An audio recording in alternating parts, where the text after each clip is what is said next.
اعوذ باللہ من الشیطان الرجیم بسم اللہ الرحمن الرحیم قالوا یا ابانا ما لک لا تأمنا علی یوسف وإنا لہ لناصحون صدق اللہ العظیم۔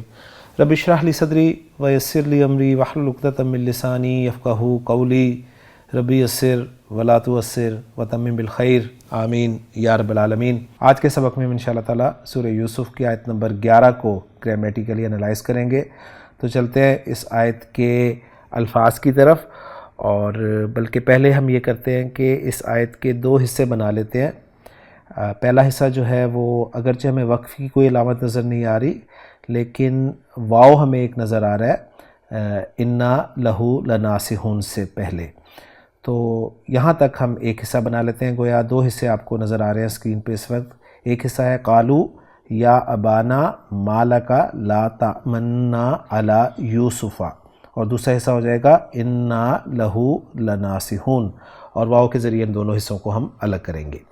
تو پہلے حصے کے الفاظ پر بات کر لیتے ہیں۔ تو پہلے حصے میں پہلا لفظ ہے قالو، جو کہ فعل ہے، فعل ماضی جمع مذکر غائب کا صیغہ ہے، کاف اور لام مادہ بہت دفعہ آ چکا ہے۔ اب یہ تو آپ کو رٹ جانا چاہیے، اور واو سیان کلر میں آپ کو اس کا فاعل نظر آ رہا ہے، اور یہ واو کی ضمیر جو ہے یہ حضرت یوسف کے بھائیوں کی طرف لوٹ رہی ہے۔ یا حرف ندا ہے، اور ہم جانتے ہیں کہ حرف ندا یا جو ہے یہ قائم مقام ادعو فعل کے ہوتا ہے، اور ادعو فعل جو ہے یہ دال عین واو مادے سے مضارع واحد متکلم کا صیغہ ہے۔ دعا یدعو بلانا کے معنی میں فعل استعمال ہوتا ہے، اور اس کے بعد ابانا یہ مضاف مضاف الیہ کا مجموعہ ہے، جس میں ابا یہ اسماء خمسہ میں سے ہے، اور ہم تفصیل سے پڑھ چکے ہیں کہ اسماء خمسہ جب مضاف ہو کر آتے ہیں تو ان کا اعراب ایک مختلف طریقے سے ظاہر کیا جاتا ہے۔ تو واو کے ذریعے مرفوع ہوتے ہیں اور الف کے ذریعے منصوب ہوتے ہیں۔ ابا یہاں پر منصوب استعمال ہوا ہے، اور نا جو ہے یہ ضمیر مجرور متصل ہے، جمع متکلم کی ضمیر ہے۔ ما یہاں پر اسم استفہام ہے، اور لام حرف جر ہے۔ لام جب حرف جر کے طور پہ استعمال ہوتا ہے تو اس پہ زبر آتی ہے، کب؟ اس وقت جب یہ ضمائر کے ساتھ استعمال ہوتا ہے، ورنہ یہ اگر اسم ظاہر کے ساتھ استعمال ہو تو لام جر جو ہے وہ زیر والا ہوتا ہے۔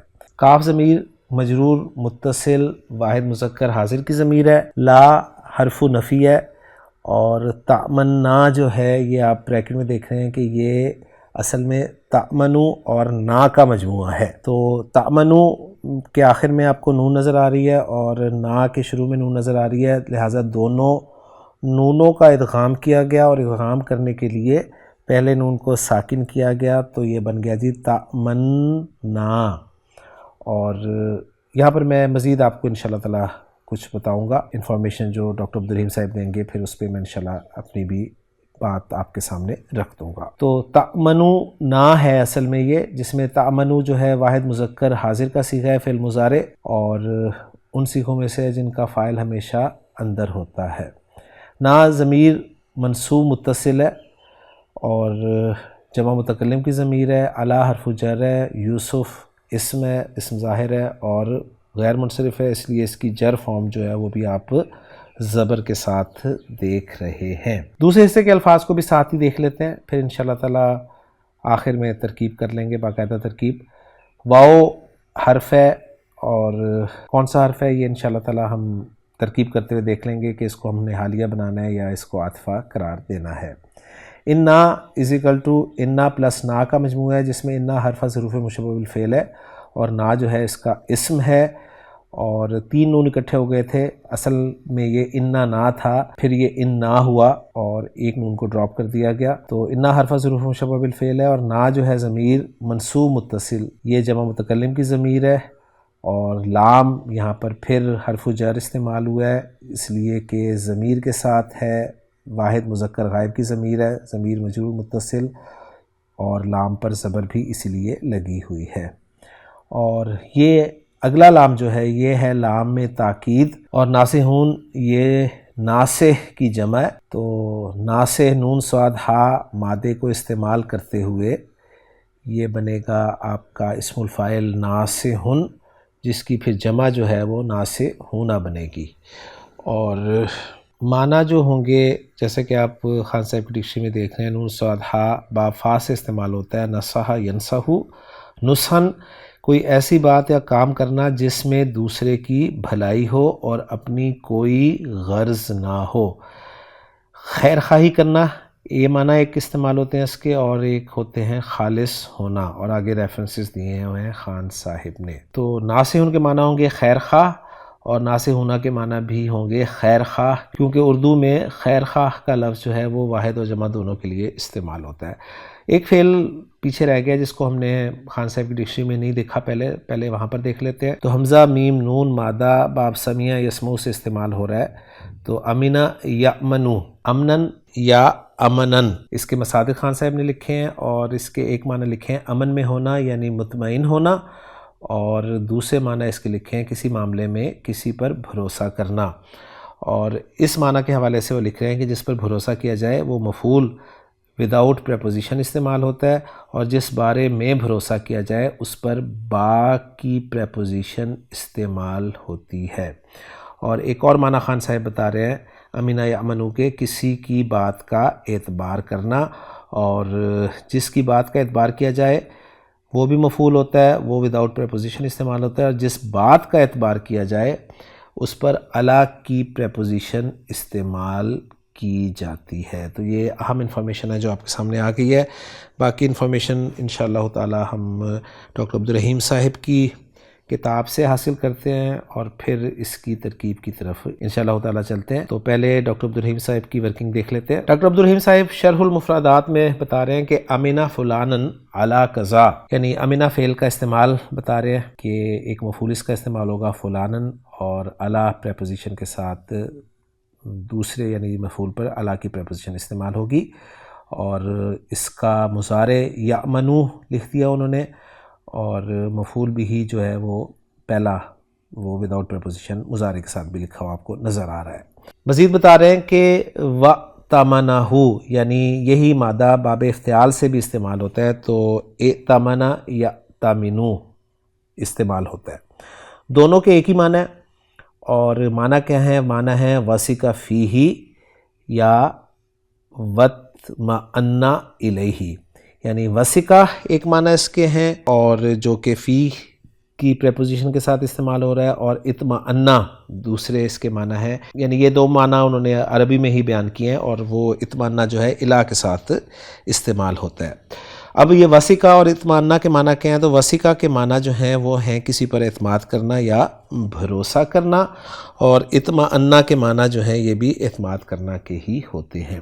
آگے ایگزامپلس کچھ دے رہے ہیں کہ جعلہ امینن، اس نے اس کو امین بنا دیا، علیہ لفظی ترجمہ کروں گا تو علیہ کے ساتھ بنے گا اس پر، گویا اس نے اس پر اعتماد کر لیا اس چیز کے بارے میں، یعنی اس طرح سے اس کا مفہوم ہوگا اگر ہم ڈاکٹر عبدالرحیم صاحب کی انفارمیشن کو سامنے رکھتے ہوئے اس کا ترجمہ کریں، اور اس کو مزید ایکسپلین کر رہے ہیں ڈاکٹر عبدالرحیم صاحب کہ تقولو امنتہ، کیا تو نے بھروسہ کر لیا، اعتماد کر لیا اس پر، علی ھذا المبلغ الخطیر، اس خطیر رقم کے بارے میں، یعنی کیا تو نے اس خطیر یعنی بہت زیادہ رقم کے بارے میں اس پر بھروسہ کر لیا۔ والامر منہ، اور بتا رہے ہیں کہ اس سے جو فعل امر بنے گا وہ بنے گا ایمن، جس کا اصل جو ہے اصلہ ایمن ہے، دو حمزے اکٹھے ہو رہے تھے ایمن میں، اس طرح کہ پہلا حمزہ حرکت والا تھا دوسرا ساکن تھا، تو دوسرے حمزے کو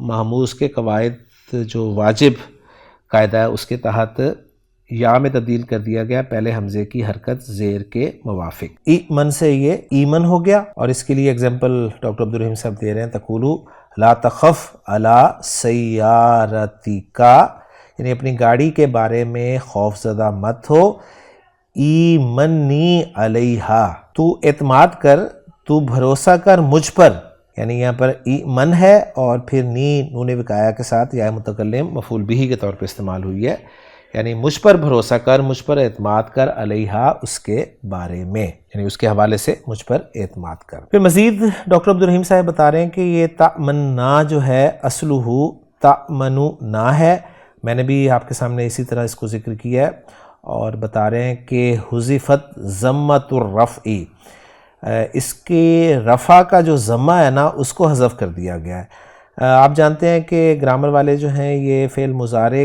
کو بھی اعراب کے ساتھ شو کرتے ہیں، یعنی وہ کہتے ہیں کہ فعل مضارع جو ہے یہ مورب ہوتا ہے، یعنی اس کا اعراب شو ہوتا ہے اور یہ مرفوع پیش کے ساتھ ہوتا ہے اور منصوب زبر کے ساتھ اور مجزوم یہ علامت سکون کے ساتھ ہوتا ہے، اور اس وجہ سے یہ ذکر کر رہے ہیں کہ اس کی رفع کا ضمہ جو ہے نا، یعنی جو پہلا صیغہ بنتا ہے نا امینہ یأمنو، تو یأمنو میں اینڈ پہ آپ دیکھیں آپ کو پیش سنائی دے رہی ہے، تو اس کو وہ علامت رفع ضمہ قرار دیتے ہیں۔ تو بتا رہے ہیں کہ حذفت ضمۃ الرفع، رفع کا ضمہ جو ہے اسے حذف کر دیا گیا ہے، وَأُدْغِمَتِ النُّونُ الْأُولَى، اور ادغام کر دیا گیا ہے النون الاولی، یعنی پہلا نون جو ہے وہ مرج کر دیا گیا ہے۔ اور اسی نون اولا کے بارے میں بتا رہے ہیں کہ وَهِيَ لام الفعلی، وہ فعل کا جو لام کلمہ ہے وہ ہے، یعنی حمزہ میم نون روٹ لیٹرز ہیں نا، تو حمزہ میم نون میں نون جو ہے وہ لام کلمہ ہے۔ کس میں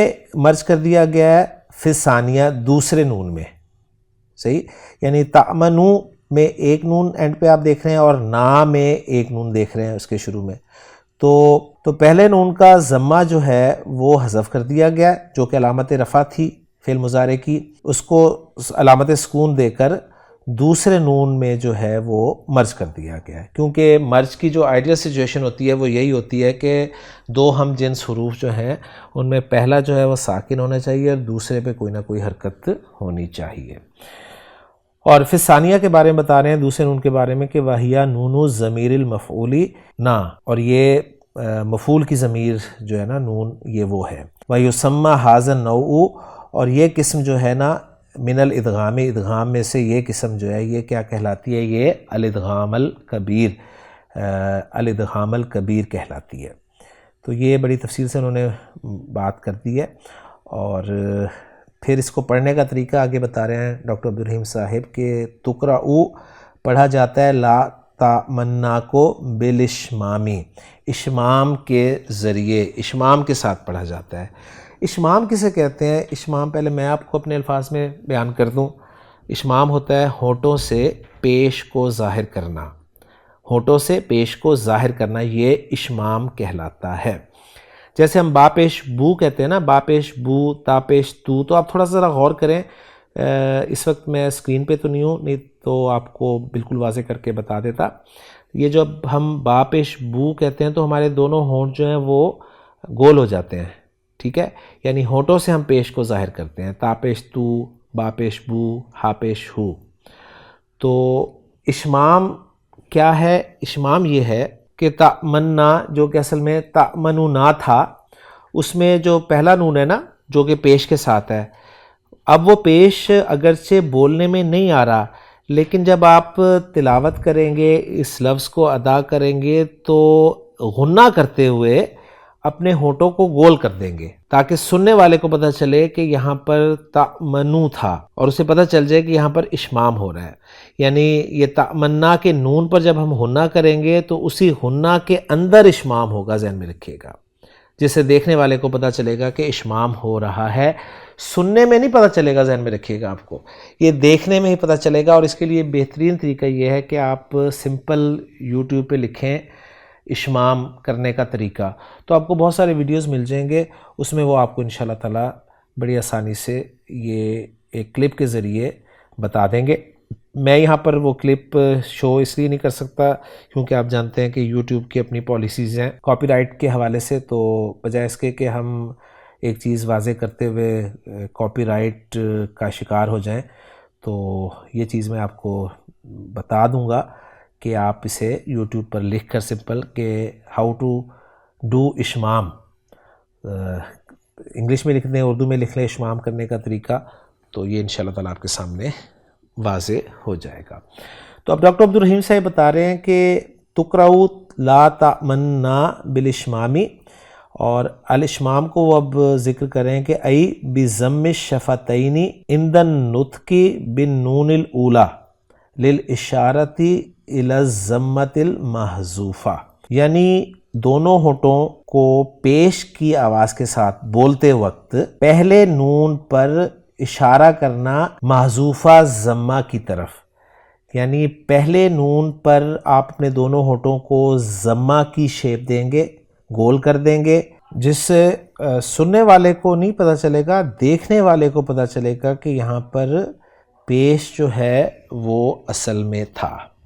تو یہ انفارمیشن تھی جو ڈاکٹر عبدالرحیم صاحب نے اشمام کے حوالے سے آپ کے ساتھ شیئر کی ہے۔ مزید بتا رہے ہیں ڈاکٹر عبدالرحیم صاحب نصح فعل کے متعلق کہ نصح فلانن، اور فلانن مفعول بہ کے طور پہ استعمال کیا ہے، وَلَهُ يَنْصَحُ نُصْحًا، اور لام کے ساتھ بھی بتا رہے ہیں کہ یہ نصح کا ورب جو ہے وہ استعمال ہوتا ہے۔ مصدر اس کا بتا رہے ہیں نصحً اور نصیحتاً، اور معنی اس کے وہ لکھ رہے ہیں کہ ارشدہ الی ما فیہ صلاحہ۔ ارشدہ کے معنی ہوتے ہیں رہنمائی کرنا، طریقہ اور راستہ بتانا، مشورہ دینا، اور اس پہ میں تفصیل سے آپ کو خان صاحب کی ڈکشنری کے حوالے سے بات ذکر کر چکا ہوں۔ خیر خواہی کرنا کے معنی اس کے ہوتے ہیں، اور فہو ناصح، اسے اسم الفاعل بھی بنا دیا ناصح، اور نصح لہ باللام افصح، بتا رہے ہیں کہ نصح کا استعمال لام کے ساتھ جو ہے، پریپوزیشن لام کے ساتھ، یہ زیادہ فصیح ہے۔ کما فی الصحاح والمصباح المنیر، جیسے کہ دو ڈکشنری کی بکس کے نام دیے انہوں نے، الصحاح اور المصباح المنیر، ان میں ذکر کیا گیا ہے۔ وَهَكَذَا جَاءَ فِي الْقُرْآنِ الْكَرِيمِ، اور ایسے ہی قرآن کریم میں آیا ہے کما فی الآیتین، جو نیچے دی ہوئی دو آیات ہیں ان میں ذکر ہوا ہے۔ ایک آیت سورہ اعراف کی کہ ابلغکم رسالات ربی وانصح لکم، تو یہاں پر لام کے ساتھ استعمال ہوا ہے، اور دوسری آیت جو ہے وہ ہے سورہ اعراف کی ہی، جس میں اللہ تعالیٰ نے ذکر فرمایا کہ فَتَوَلَّى عَنْهُمْ وَقَالَ يَا قَوْمِ لَقَدْ أَبْلَغْتُكُمْ رِسَالَةَ رَبِّي وَنَصَحْتُ لَكُمْ، تو لام کے ساتھ دونوں آیات میں نصح استعمال ہوا ہے، اور بتایا انہوں نے کہ یہ لام کے ساتھ استعمال جو ہے اس کا وہ زیادہ فصیح ہے۔ تو ہم نے شرح المفردات کو ڈاکٹر عبدالرحیم صاحب کے ورکنگ کے ذریعے دیکھ لیا ہے۔ اب ہم ترکیب کی طرف چلتے ہیں، اور انشاءاللہ تعالیٰ ترکیب میں پھر ڈاکٹر عبدالرحیم صاحب کی ورکنگ سے بھی استفادہ کریں گے انشاءاللہ تعالیٰ۔ تو ترکیب کرتے ہوئے جو پہلا جملہ ہمارے سامنے آئے گا وہ ہے قالو۔ قالو فعل و فاعل ہے، اور واو ضمیر مرفوع متصل اس کا فاعل ہے، اور ہمیشہ یہ بات آپ کے ذہن میں ہونی چاہیے کہ جب بھی قالا فعل استعمال ہوگا تو اس کا ایک فاعل ہوگا اور ایک مفعول ہوگا جو کہ مقول القول کہلائے گا، اور وہ جملہ ہوگا یعنی جو بات کہی جائے گی، اور ایک ہوگا لام جارہ کے ساتھ مجرور جس سے کوئی بات کہی جا رہی ہوگی۔ تو یہاں پر قالو فعل و فاعل تو آ گیا ہے کہ انہوں نے کہا، کنہوں نے کہا؟ واو ضمیر جیسے کہ میں نے عرض کیا تھا کہ یوسف علیہ السلام کے بھائیوں کی طرف لوٹ رہی ہے، اور کس سے کہا تو یہاں پر ذکر نہیں ہے، ظاہر بات ہے حضرت یعقوب علیہ السلام سے ہی کہا ہے، کیونکہ آگے جو یا ابانا کے لفظ ہیں یہ بتا رہے ہیں کہ یعقوب علیہ السلام سے ہی انہوں نے کہا ہے۔ اور کیا کہا ہے وہ آگے آ رہا ہے کہ مالک لا تأمنا، یعنی یا ابانا سے ہی وہ شروع ہو رہا ہے ان کا مقول القول۔ تو قالو فعل با فاعل ہو گیا، اور یا ابانا مالک لا تأمنا علی یوسف وَإِنَّا لَهُ لَنَاصِحُونَ، یہ سارا کا سارا جو ہے یہ ہم مقول القول بنائیں گے، کیونکہ یہ ساری بات انہوں نے اپنے والد سے کہی ہے۔ اب مقول القول کو میں انالائز کر رہا ہوں، اس میں یا جیسے کہ میں عرض کر چکا ہوں کہ قائم مقام ادعو فعل کے ہوتا ہے، اور ادعو فعل جو ہے یہ فعل با فاعل ہوتا ہے، اور ابانا جو ہے یہ مضاف مضاف الیہ ہو کر یہ قائم مقام مفعول بھی بن رہا ہے ادعو فعل کے لیے، اور یہ اصل میں منادہ ہے۔ تو یا حرف ندا ہے اور ابانا منادہ ہے، یا حرف ندا قائم مقام ادعو فعل کے ہے، اور منادہ ابانا جو ہے یہ قائم مقام مفعول بھی کے ہے۔ پھر ادعو فعل اپنے فاعل اور اپنے مفعول بھی سے مل کر جملہ فعلیہ ہو کر ندا بن جاتا ہے۔ تو ندا والا پورشن بھی سالو ہو گیا۔ اس کے بعد جب بھی ندا ہوگی اس کا مقصود بھی ندا یا جواب الندا ضرور ہوگا، تو وہ جواب الندا یا مقصود بھی ندا جو ہے وہ شروع ہو رہا ہے مالکا لا تأمنا سے۔ تو اب ہم مقصود بھی ندا کو اینالائز کرنے لگے ہیں۔ اس میں ما جو ہے یہ اس میں استفہام ہم نے قرار دیا تھا، اور اس میں استفہام ما جو ہے یہ مبتدا بنتا ہے، تو یہ محلن یہاں پر مرفوع ہوگا، اور لکا جو ہے جار مجرور کا مجموعہ یہ خبر بن جائے گا اس مبتدا کے لیے، اور پھر یہ مبتدا اپنی خبر سے مل کر کیا بنے گا، اس کو ہم ایک تو ڈاکٹر عبدالرحیم صاحب کی ورکنگ میں بھی دیکھیں گے اور محمود صافی صاحب کے جملوں کے اعراب میں بھی دیکھ لیں گے. تو بہرحال میں آپ کے سامنے چھوٹے چھوٹے جملے رکھ رہا ہوں, بعد میں انشاءاللہ تعالیٰ ہم ان کو جوڑ کر مکمل ایک جملہ بنا لیں گے. تو پہلا جملہ میں نے چھوٹا سا بنایا تھا قالو, اور دوسرا جملہ میں نے آپ کے سامنے ادعو بنایا جو کہ یا کے قائم مقام ہے, اور ایک جملہ آپ کے سامنے آ گیا مالا کا جو کہ جملہ اسمیہ ہے. تو اگلا جملہ جو بن رہا ہے وہ ہے لا تأمنا علی یوسفا. اس کو انالائز کر لیتے ہیں. لا نافیہ ہے, تأمنو نا جو کہ تأمنا کی صورت میں آپ کے سامنے لکھا اور پڑھا جا رہا ہے. یہ تأمنو جو ہے یہ فعل با فاعل ہے, انتا ضمیر مرفوع متصل اس کا فاعل ہے, اور میں نے بتایا رکھا ہے یہ ان صیغوں میں سے جن کا فاعل ہمیشہ اندر ہوتا ہے. تو فعل مضارع کا صیغہ ہے, یہ واحد مذکر حاضر کا صیغہ ہے. انتا ضمیر مرفوع متصل اس کا فاعل ہے, اور نا جو ہے ضمیر منصوب متصل یہ اس کا مفعول بھی ہے, اس لیے آپ کو پرپل کلر میں یہ نظر آ رہی ہے. الا حرف جر ہے, یوسفہ مجرور ہے, جار مجرور یہ متعلق ہو جائیں گے تأمنو فعل کے, اور پھر تأمنو فعل اپنے فاعل اپنے مفعول بھی اور اپنے متعلق سے مل کر جملہ فعلیہ بن رہا ہے. تو یہاں تک اب ذرا ہم مکمل کر لیتے ہیں. پہلے اس میں ڈاکٹر عبدالرحیم صاحب اضاحات نحویۃ میں بتا رہے ہیں کہ مالکا لا تأمنا, ہنا الجملہ لا تأمنا جو ہے یہ فی محل نصب حال ہے, یعنی لا تأمنا والے جملے کو یہ حال قرار دے رہے ہیں, اور اس کی وہ ایگزامپلس کچھ سمجھا رہے ہیں کہ تقولو جیسے آپ کہتے ہیں کہ مالکا مبتسمن. مالکا تو آپ دیکھ رہے ہیں ایک جملہ اسمیہ بن ہی چکا ہے نا, اور اس کے آگے جو مبتسمن آیا ہے منصوب اسم, یہ ابتسمہ یبتسمو با سین اور میم مادے کو استعمال کرتے ہوئے باب افتعال میں مسکرانا کے معنی میں یہ فعل استعمال ہوتا ہے. تو مبتسمن مسکرانے والا, یعنی اس جملے کا ہم ترجمہ کریں گے تمہیں کیا ہے مسکراتے ہوئے, یعنی لفظی ترجمہ یہ ہے یعنی تم کیوں مسکرا رہے ہو. تو یہ بس اسلوب ذرا یاد کر لیں کہ اگر آپ کو کسی کو کہنا ہو نا کہ تم کیوں مسکرا رہے ہو, تم کیوں اسمائل دے رہے ہو, تو آپ کے عربی زبان میں کہیں گے مالکا مبتسمن, یا آپ مبتسمن کی جگہ پر فعل استعمال کر سکتے ہیں مالکا تبتسمو, یعنی ابتسمہ یبتسمو سے تبتسمو ہو گیا. تو یا تو مالکا کے بعد آپ اسم استعمال کر دیں منصوب, یا پھر فعل مضارع کا صیغہ استعمال کر لیں. تو دونوں ایگزامپلز وہ آپ کو دے کر سمجھا رہے ہیں. اور اسی طرح اگر کوئی رو رہا ہو تو آپ اسے پوچھیں گے مالہ یبکی, وہ کیوں رو رہا ہے. اسی طرح مالکم تضحکون, تم کیوں ہنس رہے ہو. مالنا جالسین ہنا, ہم یہاں کیوں بیٹھے ہیں. مالکا متعبن, تم کیوں تھکے ہوئے ہو.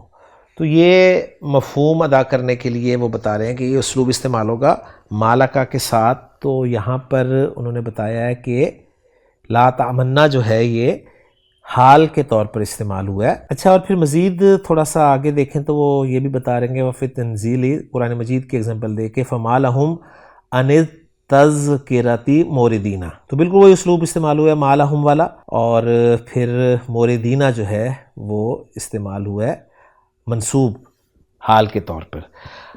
اچھا, پھر گرامر والے جو ہیں وہ عامل کی بات کرتے ہیں. عامل وہ کہتے ہیں کہ کوئی اسم اگر منصوب ہے یا مرفوع ہے یا مجرور ہے, تو جس کی وجہ سے وہ منصوب مرفوع یا مجرور ہے نا, اس کو وہ عامل کہتے ہیں. یعنی اس کو منصوب کرنے والا عامل کون ہے, اس کو مرفوع کرنے والا عامل کون ہے, اس کو مجرور کرنے والا عامل کون ہے. تو یہاں پر اب حال منصوب ہے تو اس کا عامل کون ہے, یعنی یہ کس کی وجہ سے منصوب ہے. تو اس کا آپ جواب دے رہے ہیں کہ وہ عامل النصب فی الحالی, حال میں نصب دینے والا عامل ہے. ہوا ادات الاستفامی, وہ ما ہے, یعنی اس میں استفام جو استعمال ہونا ہے وہ عامل ہے یہاں پر, اس کی وجہ سے یہ منصوب ہم کہیں گے کہ استعمال ہوا ہے. اور وفی مالکا لا تأمنا, ما مبتدا ہے, لکا خبرن ہے, اور لا تأمنا حال ہے, و ناصب حالی ما.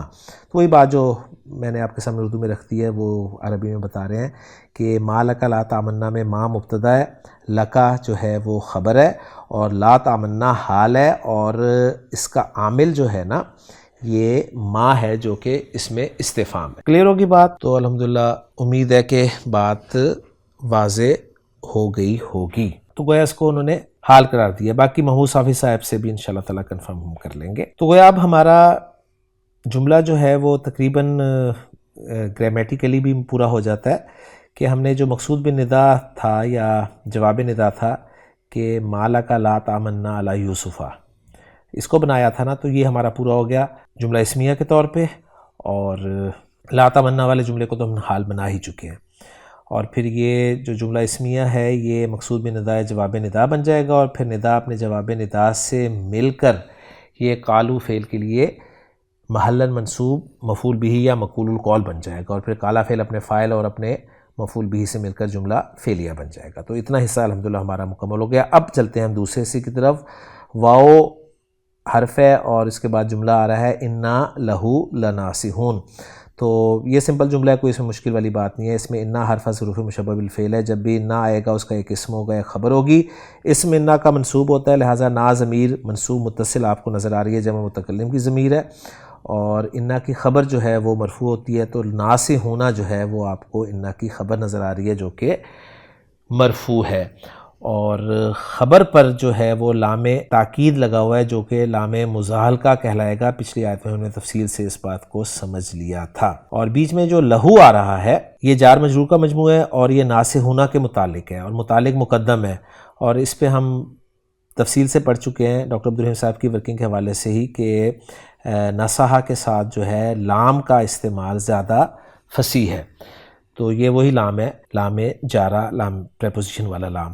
تو لہو اس کو مقدم کر دیا گیا، یہ ناصحون کے متعلق ہے، متعلق مقدم ہے، اور پھر ہم کہیں گے کہ انا اپنے اسم اور خبر سے مل کر جملہ اسمیہ بن گیا۔ اب یہ جملہ اسمیہ کیا بن رہا ہے؟ واؤ کو ہم اگر عاطفہ قرار دیں تو الگ سے جملہ بن جائے گا، لیکن واؤ کو حالیہ قرار دیا گیا ہے۔ میں نے دیکھا ہے عبدالرحیم صاحب کی ورکنگ میں بھی اور محمود صافی صاحب کی ورکنگ میں، تو واؤ کو حالیہ قرار دیا جا رہا ہے اور اس جملے کو محلاً منصوب حال قرار دیا جا رہا ہے۔